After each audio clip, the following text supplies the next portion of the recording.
नमस्कार, आप देख रहे हैं IBC 24। मैं हूं आप सभी के साथ रचना नितेश और रात 10 बजे के इस बुलेटिन में आप सभी का बहुत बहुत स्वागत है। बुलेटिन की शुरुआत करेंगे इस वक्त की सबसे बड़ी खबर के साथ। आपको बता दें, हल्दिया में शुभेंदु अधिकारी के काफिले पर हमला हुआ है। टीएमसी कार्यकर्ताओं पर हमले का आरोप लगा है। बताया जा रहा है कि काउंटिंग सेंटर से निकलने के बाद यह हमला उन पर हुआ है। शुभेंदु अधिकारी ने ममता बनर्जी को हराया है, ये भी आपको बता दें। तो ये तस्वीरें भी आपको दिखा रहे हैं। ये बड़ी खबर इस वक्त की। शुभेंदु अधिकारी के काफिले पर हल्दिया में हमला हुआ है और टीएमसी कार्यकर्ताओं पर हमले का आरोप है। काउंटिंग सेंटर से निकलने के बाद ये पूरा हमला उन पर हुआ। हालांकि इसके बाद यहाँ पर बड़ी तादाद में बल तैनात किए गए हैं। तस्वीरें भी इस वक्त आप देख रहे हैं और टीएमसी कार्यकर्ताओं पर इस हमले का आरोप भी लगा है। तो पश्चिम बंगाल में एक तरफ टीएमसी ने जीत दर्ज की है, लेकिन इसी के साथ आपको यह भी बता दें कि नंदीग्राम में ममता बनर्जी को शुभेंदु अधिकारी ने हराया है। उसके बाद जब वो काउंटिंग सेंटर से बाहर निकल रहे थे उस वक्त उन पर यह हमला हुआ है और इस हमले का आरोप टीएमसी कार्यकर्ताओं पर लगा है। हालांकि इसके बाद भारी पुलिस बल यहां पर तैनात है। वो तस्वीरें भी आप देख रहे हैं कि किस तरीके से भारी बल को यहां पर तैनात किया गया है एहतियातन। लेकिन ये बड़ी खबर इस वक्त सामने आ रही है हल्दिया से, जहां पर शुभेंदु अधिकारी के काफिले पर हमले की खबर है और ये आरोप टीएमसी कार्यकर्ताओं पर लगा है कि उनके द्वारा ही यह हमला किया गया है। हालांकि चुनावी नतीजों के मद्देनजर आज सुबह से ही यहां पर पुलिस बल तैनात था। सवेरे से ही लगातार नतीजों पर पूरे देश की नजर थी और नंदीग्राम वो सीट जिस पर खास तौर पर हर किसी की नजर थी। शुभेंदु अधिकारी जो पहले टीएमसी में थे, जिसके बाद उन्होंने भाजपा ज्वाइन की और भाजपा ज्वाइन करने के बाद भी उन्होंने चुनाव कहां से लड़ा? उसी नंदीग्राम सीट से जहां पर ममता बनर्जी लड़ रही थी। सीधे टक्कर उन्होंने दी। पहले ममता बनर्जी काफी वोट से आगे रही, फिर शुभेंदु अधिकारी आगे रहे। उसके बाद फिर से एक मोड़ आया जहां पर ममता बनर्जी काफी वोट से आगे गई, लेकिन इसके बाद नतीजा सामने आया और नंदीग्राम सीट से ममता बनर्जी को शुभेंदु अधिकारी ने हराया। लेकिन उसके बाद काउंटिंग सेंटर से जब वो बाहर निकले अपने काफिले के साथ, उस वक्त उन पर यह हमले की खबर निकलकर सामने आ रही है। हालांकि अब तक कुछ ज्यादा जानकारी इस खबर पर नहीं मिल पाई है। तस्वीरें लेकिन आपको दिखा रहे हैं कि किस तरीके से भारी पुलिस बल वहां पर तैनात किया गया है। टीएमसी कार्यकर्ताओं पर इस हमले का आरोप भी लगाया जा रहा है।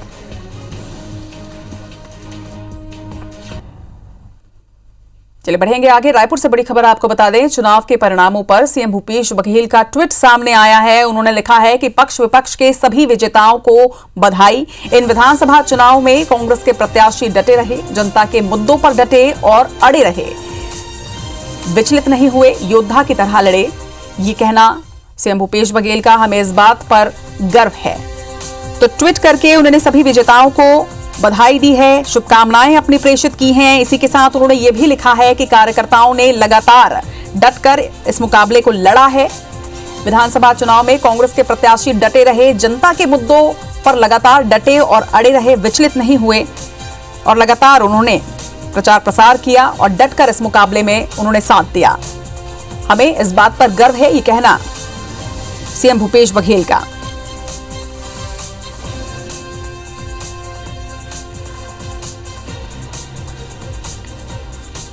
तो तमाम चुनावी नतीजों के आने के बाद सीएम भूपेश बघेल ने ट्वीट करके अपने कार्यकर्ताओं का आभार भी व्यक्त किया है। इसी के साथ गर्व भी उन्होंने प्रेषित किया है। उन्होंने कहा है कि इस बात पर उन्हें गर्व है कि कार्यकर्ताओं ने लगातार काम किया और ये ट्वीट भी इस वक्त आपको दिखा रहे हैं, जिसमें साफ तौर पर सीएम ने लिखा है कि पक्ष विपक्ष के सभी विजेताओं को बधाई।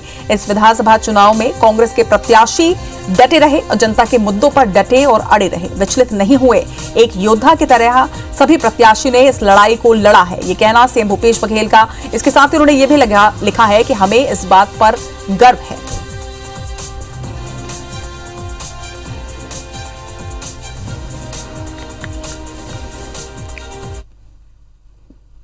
बढ़ेंगे आगे। पश्चिम बंगाल में टीएमसी ने बड़ी जीत दर्ज की है, वहीं बीजेपी को महज 75 सीटें मिली। बंगाल बीजेपी प्रभारी कैलाश विजयवर्गीय ने हार को स्वीकारते हुए कहा कि वो बंगाल की जनता का फैसला दिल से स्वीकार करते हैं। हम एक मजबूत विपक्ष की भूमिका निभाएंगे और बंगाल के हित के लिए काम करते रहेंगे।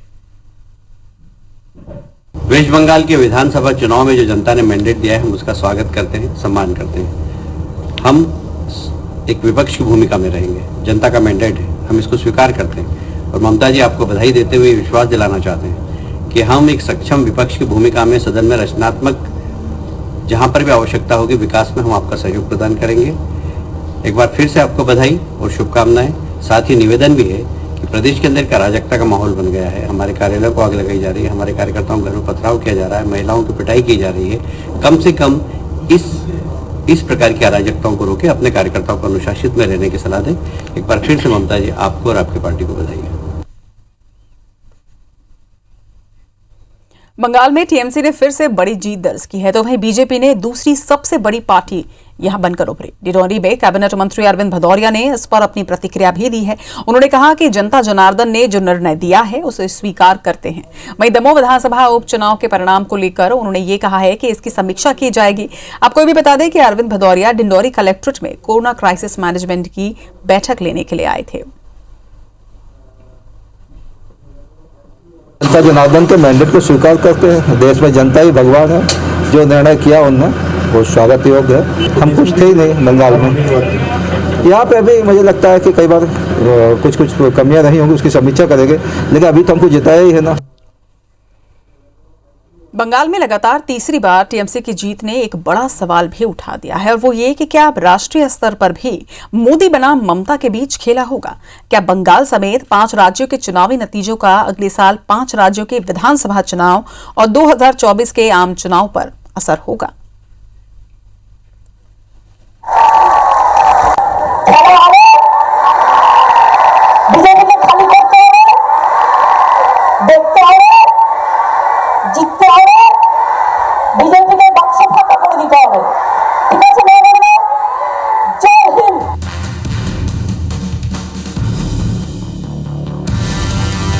टीएमसी के दिन अब गिनती के ही रह गए हैं, और ये बात ममता दीदी भी अच्छी तरह समझ रही है,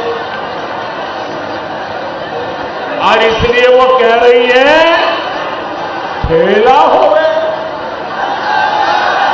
खेला होवे।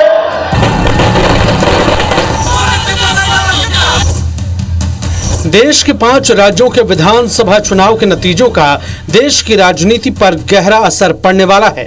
असम में भले ही बीजेपी सरकार बचाने और पुडुचेरी में कमल खिलाने में कामयाब रही हो, लेकिन पश्चिम बंगाल जैसे बड़े राज्य में ममता का खेला बीजेपी पर भारी पड़ गया।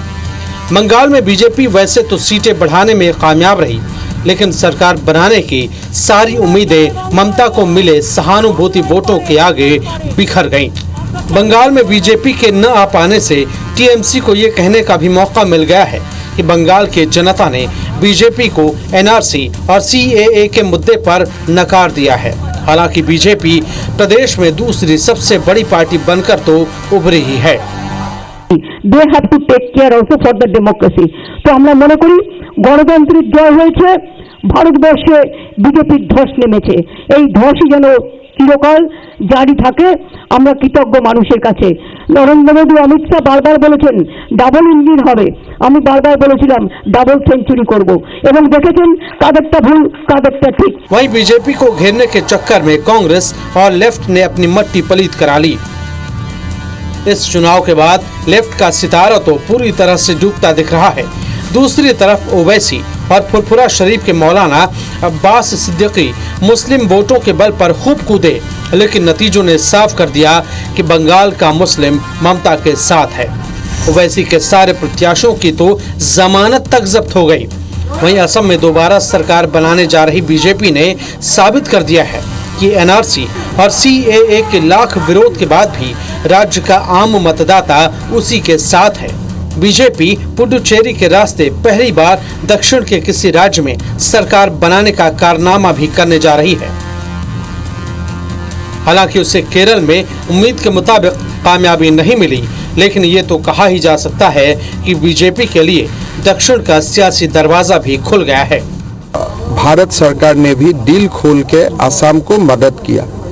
एक प्रकार में विकास का राजनीति चला, पॉलिटिक्स ऑफ डेवलपमेंट चला असम में, और आज जो सफलता बीजेपी, एजीपी और यूपीपीएल का हाथ में आया है, मैं मानता हूं ये विकास का जो राजनीति का एक दौर असम में चालू हुआ।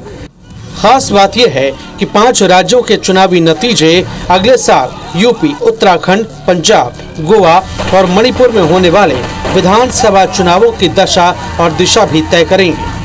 पंजाब छोड़कर बाकी राज्यों में बीजेपी की सरकार है। ऐसे में जहां बीजेपी के सामने सत्ता बचाए रखने और पंजाब में कमल खिलाने की चुनौती होगी, वहीं अंतर कलह से जूझती कांग्रेस को पंजाब को अपने हाथ से न खिसकने देने के संघर्ष से जूझना है।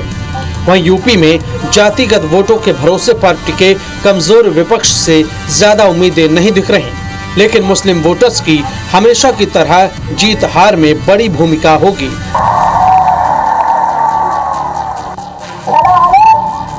बहरहाल बंगाल चुनाव में खेला होबे का नारा खूब उछला। इसे ममता बनर्जी ने उछाला और पीएम नरेंद्र मोदी समेत दूसरे बीजेपी नेताओं ने भी खूब खेला। लेकिन बंगाल गौरव के आगे सोनार बांग्ला का नारा कमजोर साबित हुआ और बंगाल की शेरनी ने खेला कर दिखाया। अब सवाल ये है कि क्या बीजेपी को फूटी आंख नहीं देखने वाली पार्टियां 2024 के लिए एकजुट होकर दीदी को अपना नेता कबूल करेंगी? क्या कोई इन सब दलों को जोड़कर अगले 2-3 सालों में एनडीए का विकल्प तैयार कर सकेगा? Bureau report, IBC 24। असम में बीजेपी गठबंधन एक बार फिर से सरकार बनाने जा रही है। सीएम सर्बानंद सोनोवाल के नेतृत्व में बीजेपी ने शानदार प्रदर्शन किया। 126 सीटों वाली विधानसभा में बीजेपी गठबंधन ने 77 सीटों पर जीत दर्ज की है, तो वहीं कांग्रेस को 47 सीटों पर ही संतोष करना पड़ रहा है। हालांकि अभी नतीजों का आधिकारिक ऐलान नहीं हुआ है, लेकिन रुझान नतीजों में तब्दील होते दिखाई दे रहे हैं।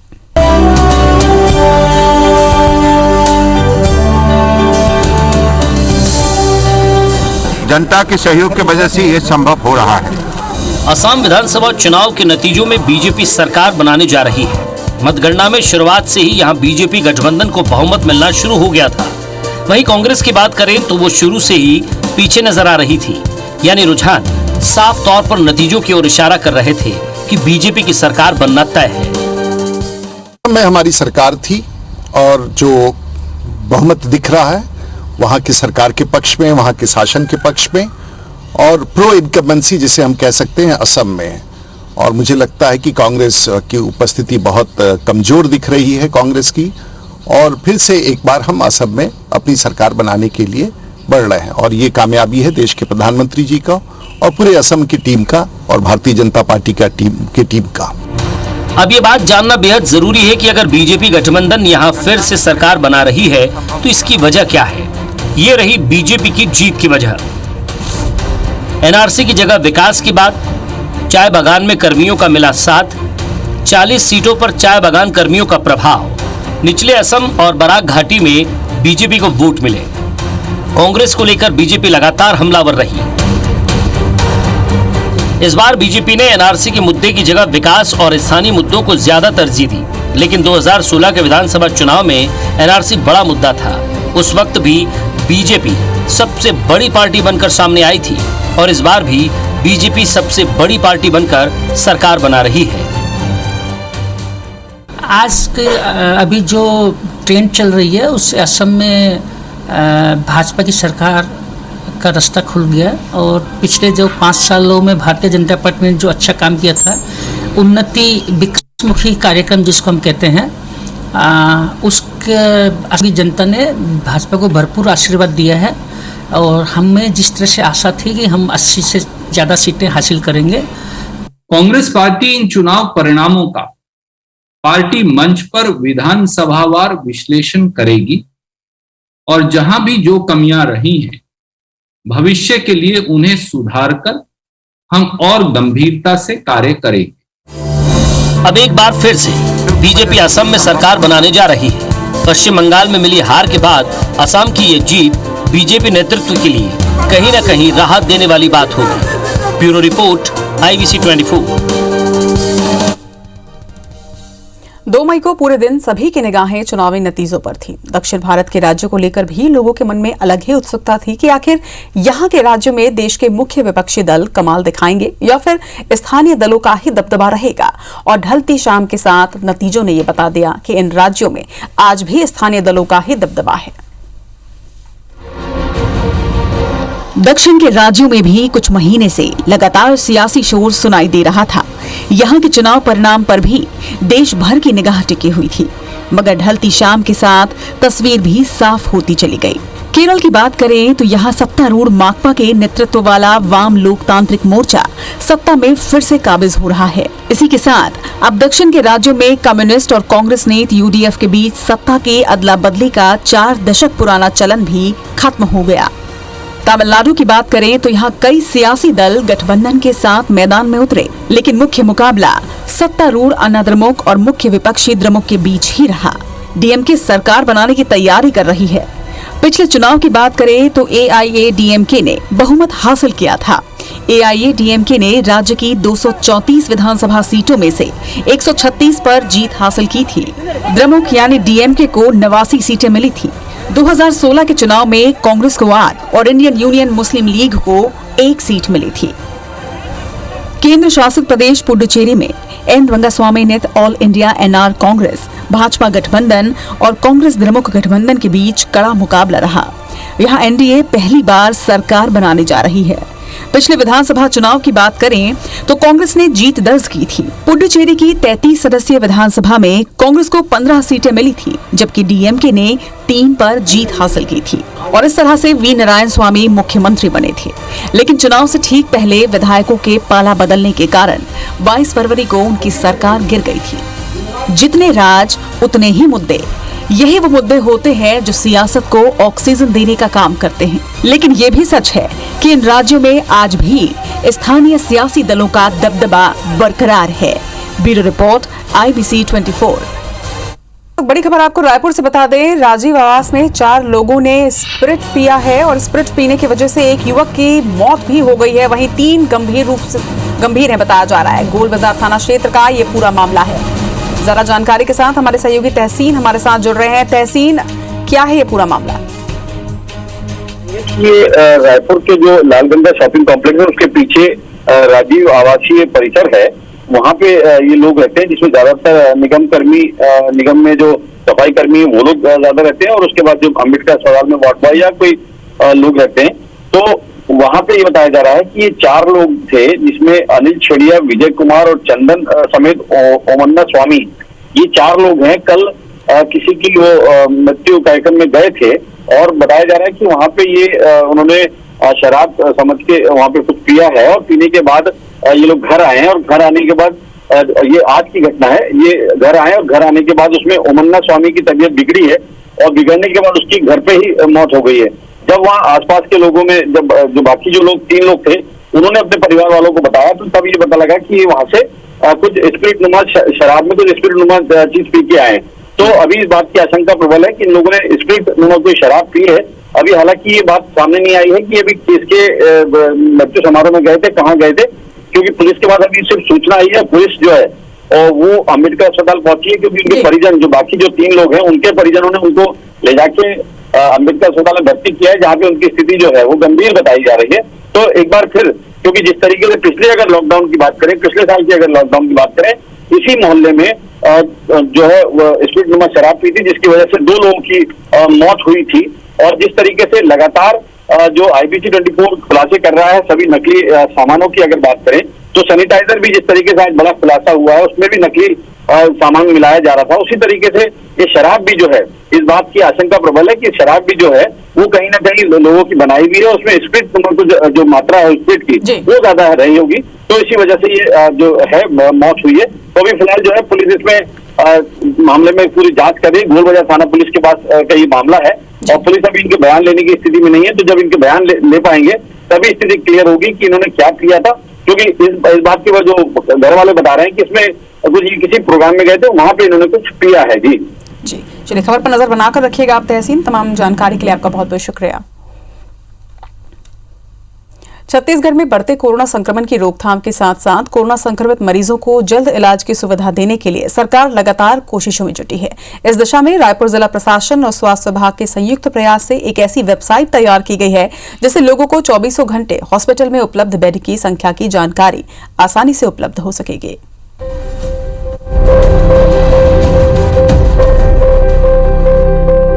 रायपुर में कोविड मरीजों की संख्या में बढ़ोतरी के साथ सरकार ने सरकारी और निजी हॉस्पिटल में बेड की संख्या बढ़ाने पर फोकस करना शुरू कर दिया है। लगातार कोशिशों से इस काम में सरकार को सफलता भी मिली और अब हॉस्पिटल में सभी तरह के बेड पर्याप्त संख्या में उपलब्ध हो रहे हैं। साथ ही लोगों को समय पर खाली बेड की जानकारी मिल सके, इस दिशा में भी काम शुरू कर दिया गया है, जिससे कोविड संक्रमण से बचाव और उपचार की स्थिति अब पहले से बेहतर है। रायपुर जिले में रविवार तक 988 सामान्य बेड में से 767 बेड खाली थे। 2170 ऑक्सीजन बेड में से 1150 बेड खाली थे।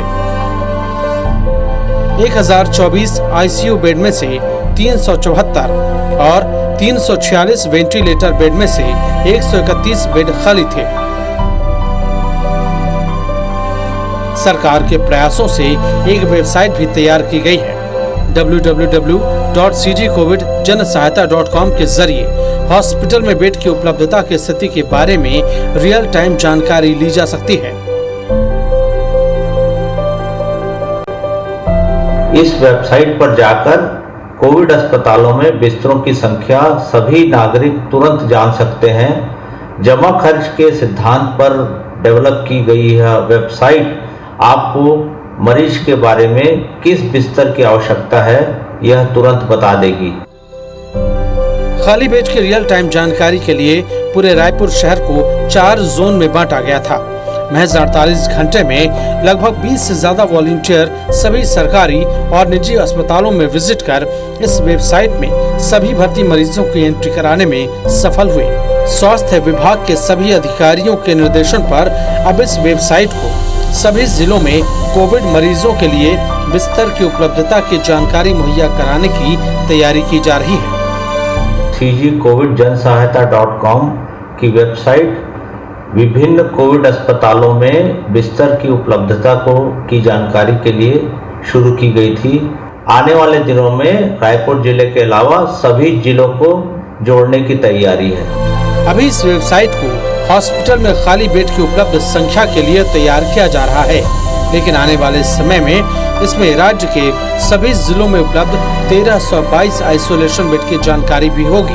कुल मिलाकर राज्य सरकार कोरोना संक्रमण के इस संकट में प्रदेश की जनता को हर संभव चिकित्सा सुविधा उपलब्ध कराने की दिशा में लगातार काम कर रही है। Bureau report IBC 24। रायपुर के नरदहा इलाके के काइट कॉलेज परिसर में शुरू किया गया कृति कोविड सेंटर रायपुर और आसपास के लोगों के लिए वरदान साबित हो रहा है। इस कोविड सेंटर में कोरोना मरीजों का इलाज पूरी तरह से मुफ्त किया जा रहा है। अब तक 50 से ज्यादा कोविड मरीज यहां से इलाज के बाद पूरी तरह से स्वस्थ होकर जा चुके हैं। पूर्व मंत्री और विधायक बृजमोहन अग्रवाल की ओर से इस कोविड सेंटर का संचालन किया जा रहा है, जिसमें Manavta charitable and welfare trust, Agarwal Samaj, BJP चिकित्सा प्रकोष्ठ, तेरा पंथ प्रोफेशनल समाज, सेवा भारती और सर्व समाज का सहयोग भी है। सेंटर में 10 डॉक्टरों की टीम लगातार मरीजों की देखरेख कर रही है। वहीं सेंटर में कुल 200 बेड हैं, जिनमें 60 ऑक्सीजन बेड हैं। वहीं ऑक्सीजन देने के लिए अलग से ऑक्सीजन पाइपलाइन लगाई गई है। 20 ऑक्सीजन कंसंट्रेटर मशीनों की भी यहां पर सुविधा है। वहीं सेंटर में advance contactless remote patient monitoring system भी लगाया गया है। मरीजों का मनोबल बनाए रखने के लिए रोज शाम को मोटिवेशनल स्पीकर और सीनियर डॉक्टर ऑनलाइन काउंसलिंग भी करते हैं।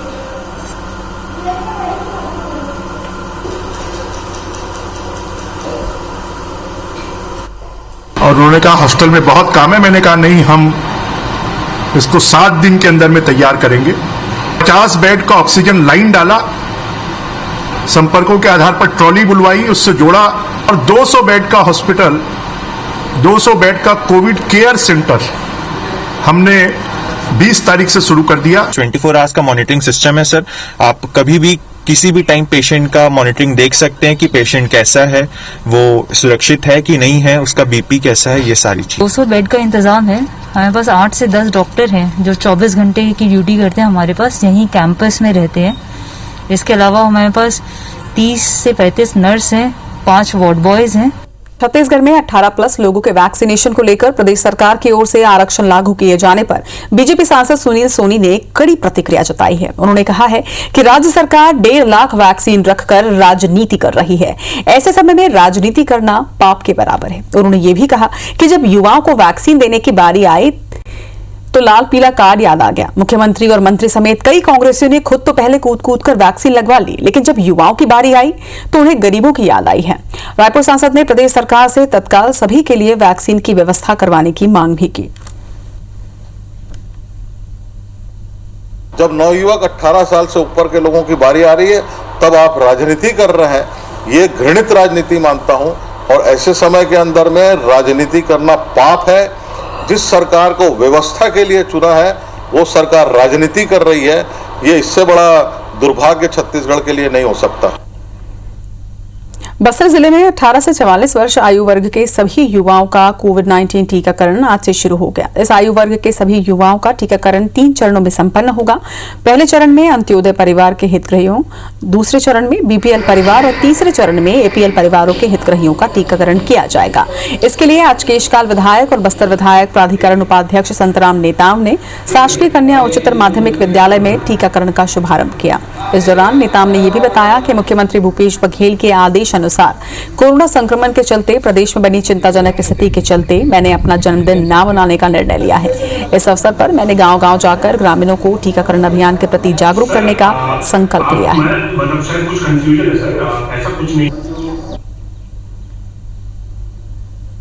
कन्या विद्यालय में केशकाल में मैंने टीका लगाया और वैक्सीनेशन के बाद मुझे कोई भी ऐसे शरीर में कमी या फिर कोई भी वीकनेस नहीं महसूस हो रहा है। बहुत अच्छा फील हो रहा है मुझे।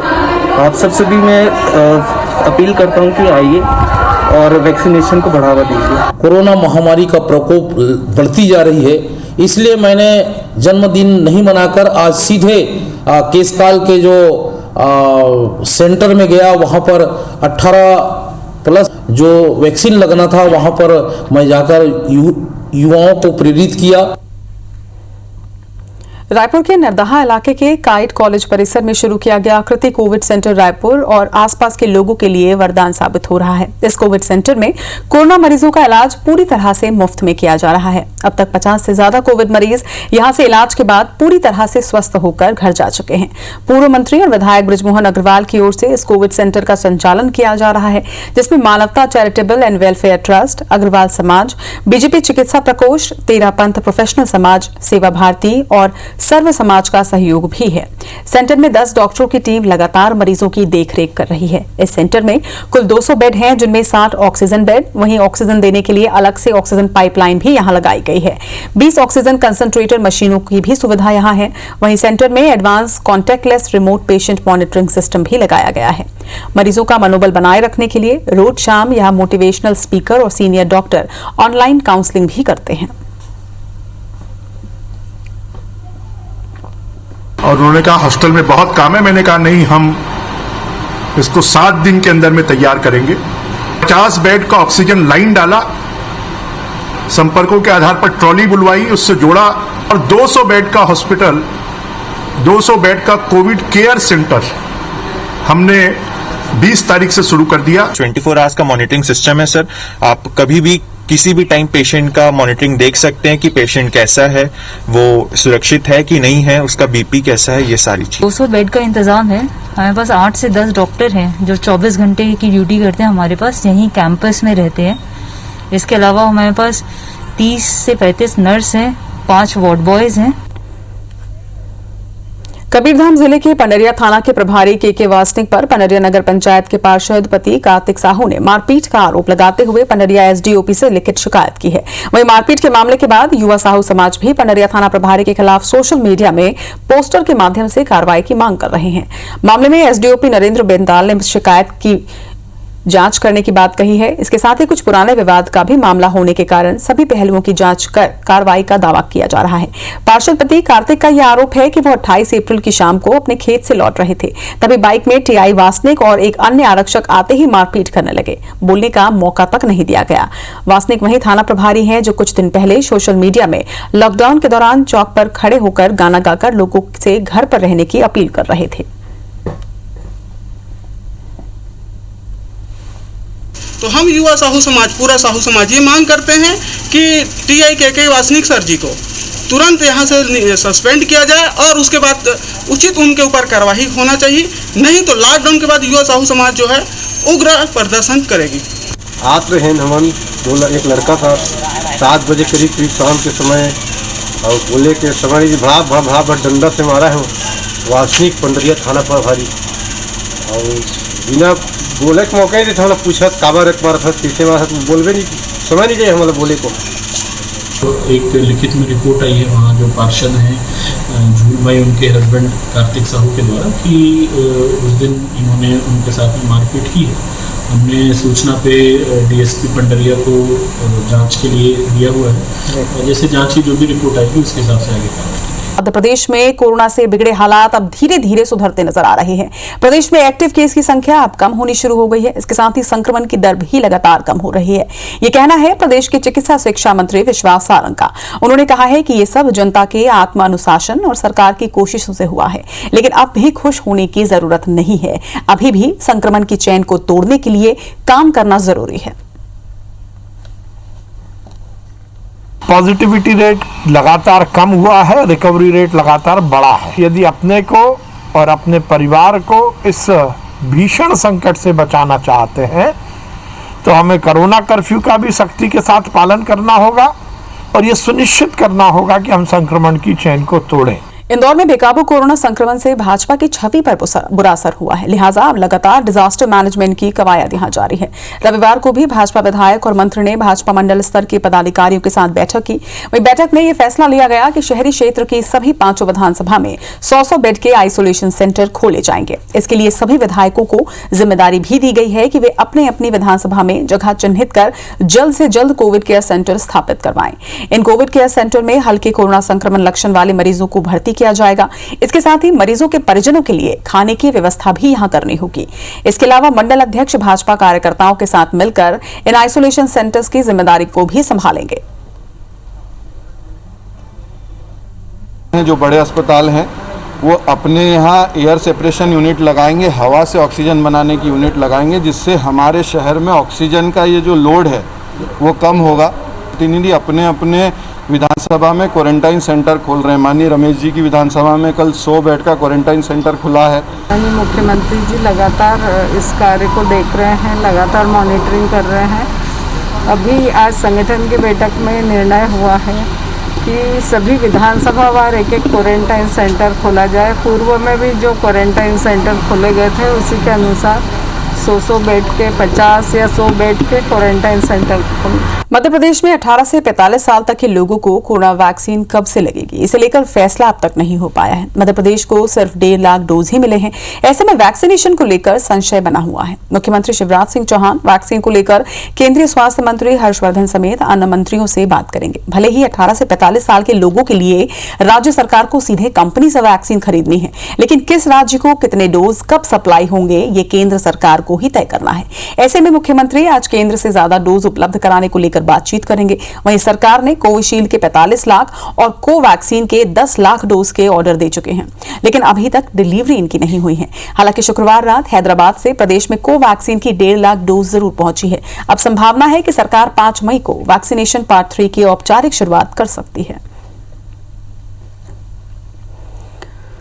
कोरोना संक्रमण के बीच लोगों की राहत के लिए चलाए गए स्पेशल लोकल ट्रेनों को रेलवे ने धीरे धीरे बंद करना शुरू कर दिया है। इस कड़ी में अभी 4 ट्रेनों को बंद करने का ऑर्डर जारी किया गया है। वहीं रेलवे के आदेश के मुताबिक कम यात्रियों की संख्या के चलते इन ट्रेनों को बंद किया जा रहा है। रेल यात्रियों के मुताबिक लोकल ट्रेनों के लिए यात्रियों की कोई कमी नहीं है। सिर्फ लॉकडाउन के दौरान संख्या कम हुई, मगर रेलवे किराया ज्यादा ले रहा है और इसलिए यात्री नहीं मिल पा रहे। लोकल ट्रेनों में अगर रेलवे लोकल का किराया लेगी तो यात्रियों की संख्या कभी कम नहीं होगी। तो वहीं सलाहकार समिति के सदस्यों के मुताबिक जिस तरह से रेलवे ने यात्रियों का बहाना बनाकर अभी 4 पेयर स्पेशल लोकल ट्रेनों को बंद किया, आने वाले समय में बाकी लोकल ट्रेनों को भी बंद कर दिया जाएगा।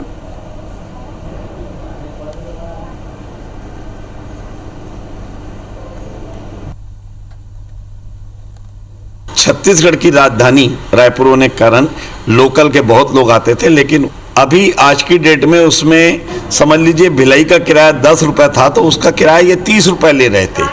और ये कोरोना काल में भी यही हुआ। ये अभी जितनी स्पेशल चला रहे हैं इन्होंने रेट इतने ज़्यादा बढ़ा दिए और लोकल को बंद करके मुझे तो लगता है कि आगे चल के ये पूरी ही लोकल बंद कर देंगे। किराया पहले 30 रुपये था लोकल में, और अभी लोकल में 55 रुपये का हो गया। किराया बढ़ा इसलिए यात्री नहीं आ रहे हैं, और ये किराया जो बढ़ाया गया है ना, ये सरकार अपने वसूली के लिए है। किराया अभी जब फिलहाल ले रहा है, किराया ज़्यादा नहीं लेना चाहिए कोरोना का टाइम में।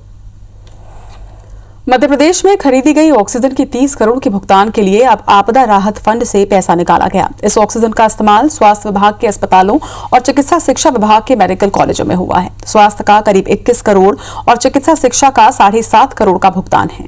स्वास्थ्य विभाग के बजट से अलग इन महकमों ने अतिरिक्त राशि मांगी थी, जिसके बाद आपदा राहत फंड से 300 करोड़ रुपए दिए जा रहे हैं। इसमें स्वास्थ्य विभाग को 140 और चिकित्सा शिक्षा को 142 करोड़ रुपए मिलेंगे। इस फंड का इस्तेमाल अभी फसल के नुकसान अथवा प्राकृतिक आपदा में राहत के लिए होता है। संभवतः ये पहली बार इस फंड का उपयोग कोविड की रोकथाम से जुड़ी व्यवस्थाओं में किया जाएगा। इसी फंड से शहरी स्ट्रीट वेंडर्स के खाते में भी 1-1 हजार रुपए नगरीय विकास विभाग डाल रहा है। उन्हें 100 करोड़ रुपए दिए गए हैं। वहीं कोरोना की रोकथाम में लगातार बढ़ रहे खर्च को देखते हुए पहली बार आपदा राहत फंड से पैसा निकाला गया।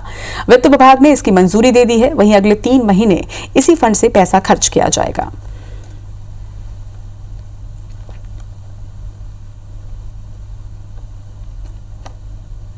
मध्य प्रदेश के ग्वालियर शहर के कमला राजा अस्पताल में एक बार फिर जूनियर डॉक्टर और अटेंडर के बीच जमकर लात घूंसी चले। ये घटना शनिवार की देर शाम की है, जब एक महिला मरीज की मौत हो जाती है, जिसके बाद परिजन हंगामा करने लगते हैं। इस दौरान उन्होंने जब डॉक्टरों से बदसलूकी की तो जूनियर डॉक्टर इकट्ठा हो गए और दोनों पक्षों में मारपीट शुरू हो गई। मामला बढ़ने के बाद जूनियर डॉक्टर और पैरामेडिकल स्टाफ अपना काम छोड़कर डीन ऑफिस पहुंचे। आनन फानन में ऊर्जा मंत्री प्रद्युमन सिंह तोमर भी मौके पर पहुंचे हैं और डॉक्टर को समझाकर मना लिया। लेकिन तस्वीरों में यह साफ देखा जा सकता है कि आए दिन डॉक्टर और अटेंडेंट्स के बीच कमला राजा हॉस्पिटल में मारपीट की घटना हो रही है। ये चौथे दिन में दूसरी बार है जब डॉक्टर और अटेंडेंट के बीच में मौत के बाद हंगामा मचा। बड़वानी जिला अस्पताल के ट्रॉमा सेंटर में बने कोविड सेंटर में कोविड मरीज के परिजनों के ऑक्सीजन की कमी को लेकर हंगामा कर दिया। उनका आरोप था कि ऑक्सीजन खत्म हो गई है या उसका फ्लो बिल्कुल नहीं आ रहा। हंगामे के बीच मौके पर पहुंचे प्रशासनिक अधिकारी और पुलिसकर्मी हालात संभालने की कोशिश उन्होंने की। वहीं घटना के कुछ देर के बाद मरीजों के परिजन मीडिया के सामने आए और आरोप लगाया कि ऑक्सीजन खत्म होने की वजह से लगभग 4 लोगों की मौत हुई है। उनके मुताबिक यहाँ पर ऑक्सीजन लाइन बंद हो गई थी और कम से कम आधे घंटे तक ऑक्सीजन लाइन नहीं चली और जिसकी वजह से मरीजों की मौत हुई है। उधर जिला प्रशासन के एक मौत के दावे को भी खारिज कर दिया है। प्रशासन का दावा है कि ऑक्सीजन का फ्लो कम होने से किसी प्रकार की कोई कैजुअलिटी नहीं हुई। एक मौत कार्डियक अटैक से जरूर हुई। ग्वालियर में कोरोना के बढ़ते संक्रमण के बावजूद भी लोग सड़कों पर निकलने से बाज नहीं आ रहे, लेकिन इसे रोकने के लिए कल पुलिस ने एक फ्लैग मार्च निकाला। वहीं फ्लैग मार्च के दौरान एसपी ने सख्त हिदायत दी है कि अब लोग जागरूक हो जाएं, वरना उनके खिलाफ कड़ी कार्रवाई की जाएगी। दरअसल ग्वालियर जिला प्रशासन और पुलिस प्रशासन मिलकर कोरोना वायरस से लड़ने और शहर के लोगों को बचाने का हर संभव प्रयास कर रही है, लेकिन लोग अपने घरों से सड़कों पर निकलना बंद नहीं कर रहे। वहीं बढ़ते मरीजों की संख्या भी अब एक चिंता का विषय बन चुकी है, जिसे देखते हुए कल फूलबाग चौराहे में एसपी अमित सांघी के नेतृत्व में शहर के एडिशनल एसपी, सीएसपी सहित थाना प्रभारी और पुलिस बल के साथ मिलकर फ्लैग मार्च निकाला गया। फ्लैग मार्च 2 तरह से है। एक तो लोगों में इस बात की जागरूकता फैलाने का है कि कोरोना कर्फ्यू हमारा लगा हुआ है, इसका पालन करिए और नहीं किया जाएगा तो इसमें कड़ाई भी अब बरती जाएगी। दूसरा, फ्लैग मार्च का उद्देश्य है कि वहाँ पे सभी पुलिस अधिकारी पहुँचेंगे, लोगों को समझाएंगे और जरूरत पड़ेगी तो कार्रवाई भी करेंगे। जबलपुर के एक निजी अस्पताल में एक मरीज के शव को कथित तौर पर बंधक बनाए जाने का मामला सामने आया। इसे लेकर मृतक के परिजनों ने जमकर हंगामा किया। परिजनों का यह आरोप है कि अस्पताल प्रबंधन हादसे में घायल हुए उनके मरीज की कोरोना संक्रमण से मौत बताकर जबरन पैसे मांग कर रहा है, जबकि वो इलाज पर खर्च हुए करीब 10 लाख रुपए पहले ही दे चुके हैं। वहीं अस्पताल प्रबंधन 1,63,000 रुपए की मांग कर रहा है और इस संबंध में अस्पताल प्रबंधन और डॉक्टरों से उनका पक्ष जानना चाहा गया, लेकिन अस्पताल प्रबंधन ने इस मामले में कुछ भी कहने से साफ इनकार कर दिया। नहीं, हम नहीं देंगे। हम तो 10 लाख दे चुके, 10 लाख दे चुके हैं, क्यों देंगे? अब हमारा मरीज अच्छा होता तो हम उतने भी दे देते। पहले तो एक्सीडेंट का आपने ऑपरेशन बोले, ऑपरेशन होगा, ऑपरेशन करवाया हमने, तब तक उनकी कोरोना की रिपोर्ट जो है पॉजिटिव आई थी, मतलब कोरोना नहीं था उनको। 64 यहाँ का बोल रहे हैं कि देना है हॉस्पिटल का, और मेडिकल का 20,000 देना है। कितना खर्चा कर चुके अब तक आप? अब मैं 10 लाख रुपये तक। जबलपुर में कोरोना मरीजों की सेवा के दौरान महामारी की चपेट में आए नेताजी सुभाष चंद्र बोस मेडिकल कॉलेज अस्पताल की स्टाफ नर्स मीना सिंह सराठे की मौत हो गई। वो 40 साल की थी। उन्हें सुपर स्पेशलिटी अस्पताल के कोविड वार्ड में भर्ती करवाया गया था। आज सुबह इलाज के दौरान उनकी मृत्यु हो गई, जिसके बाद नर्सेस एसोसिएशन के पदाधिकारियों ने 55 लाख रुपए मुआवजा देने, शव को तिरंगे में लपेटकर कोरोना योद्धा का सम्मान देने और परिवार के सदस्य को अनुकंपा नियुक्ति की मांग रखी। नर्सेस एसोसिएशन ने कहा कि मीना सिंह सराठे की वजह से उनके पति और सास कोरोना की चपेट में आ गए थे। पति की हालत गंभीर हो रही है, जिन्हें मेडिकल कॉलेज अस्पताल में भर्ती करवाया गया। वहीं 2 बच्चों से मां का साया उठ गया है। लिखित आश्वासित करें इनके डेथ सर्टिफिकेट के साथ कि इन्हें कोरोना वॉरियर का सम्मान, इन्हें योद्धा की दी जाए उपाधि, और 55 लाख का जो कोरोना वॉरियर को कैश नगद राशि दी जा रही है वो, और एक लिखित एग्रीमेंट कि इनका भाई या इनका पति दोनों में से किसी एक को नौकरी दी जाए ताकि बच्चों का भरण पोषण हो सके। डबरा में भेसनारी गांव निवासी युवक रवि तिवारी ने पुलिस पर बर्बरतापूर्ण पिटाई का आरोप लगाया है। युवक का कहना है कि जब वो गेहूं पिसाने के लिए जा रहा था तो अग्रसेन चौराहे पर पुलिस ने उसे रोका और बेवजह सिटी थाना के एक उप निरीक्षक ने लाठी और डंडे से जमकर उसे पीटा। इससे उसके पीठ और पैरों में गंभीर चोटें आई हैं। उसने इसकी शिकायत पुलिस अधीक्षक ग्वालियर से भी की है। वहीं क्षेत्रीय विधायक को जैसे ही मामले की जानकारी लगी तो वो पीड़ित युवक रवि तिवारी के घर पर पहुंचे और उसका हालचाल भी जाना। विधायक सुरेश राजे ने बताया कि पुलिस की मारपीट के मामले लगातार उन्हें मिल रहे थे, लेकिन आज जिस तरह से पुलिस ने एक निर्दोष को बेरहमी से पीटा है वो निंदनीय है। एसपी ने न्याय की मांग की है। विदिशा में लगातार कोरोना संक्रमितों का आंकड़ा बढ़ता जा रहा है। कृषि उपज मंडी के व्यापारी भी सदमे में हैं, क्योंकि इसी मंडी के 50 से 60 व्यापारी कोरोना संक्रमित हैं। इनमें से 22 का इलाज भोपाल में जारी है, जिसके बाद अनाज तिलहन व्यापार संघ के अध्यक्ष राधेश्याम महेश्वरी ने 9 मई तक के लिए मंडी बंद करने की घोषणा की है। उनका कहना है कि स्थिति चिंताजनक है और ऐसे में कृषि मंडी में काम करना जोखिम भरा होगा, क्योंकि गाँव से किसानों की आवाजाही से कोरोना संक्रमण का खतरा और बढ़ सकता है। मगर इस निर्णय से वो किसान परेशान नजर आए, जिनके घर में अब शादी ब्याह है और वो अपनी उपज बेच नहीं पा रहे। ऐसे में पैसों का बंदोबस्त कैसे होगा, ये उनके लिए एक चिंता का विषय। अभी भी 40 व्यापारी में से 22 व्यापारी भोपाल में एडमिट है, वहाँ की यहाँ है, और कुछ होम आइसोलेशन में अलग है, उनकी कोई गिनती है नहीं। ऐसी स्थिति में नीलाम करना बहुत घातक होगा। इस वक्त किसान को अपनी फसल बेचने के लिए बहुत परेशान होना पड़ रहा है। उसके घर में जो शादी समारोह वगैरह या अन्य कोई आयोजन है वो इस वक्त ही करता है जब उसके पास पैसा आता है, और मंडी भी बंद है तो किसान बड़ी दुविधा में है। मंडी 9 तारीख तक बंद है और फसल टाली ऐसे, पानी का मौसम ऐसा हो रहा है, हो सकता है कि फसल पानी गिर जाए। इस समय हम क्या कर रहे हैं साहब, हमारी टाली खड़ी हुई है, परेशान चल रहे हैं। इसी के साथ इस बुलेटिन में फिलहाल इतना ही। नमस्कार।